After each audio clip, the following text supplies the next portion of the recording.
ধানের এই যে পোকাটি দেখতে পাচ্ছেন, এটিকে ধানের প্রধান ক্ষতিকর পোকা আমরা মাজরা পোকা হিসেবে চিনি। এই মাজরা পোকার স্ত্রী মথ ধানের পত্রফলকের উপর গাদা করে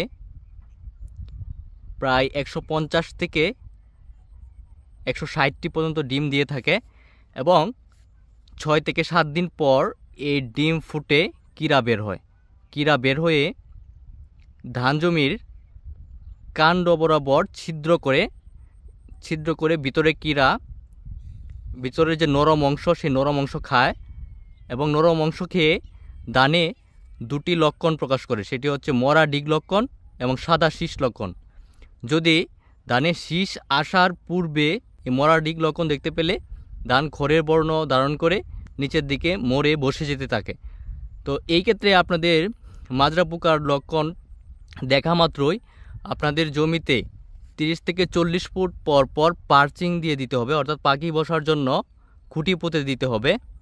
সেক্ষেত্রে কিন্তু এই মাজরা পোকার যে এই পূর্ণবয়স্ক স্ত্রী মথ দেখতে পাচ্ছেন, এই স্ত্রী মথ কিন্তু উপকারী পাখি ফিঙ্গে পাখি ধরে খাবে।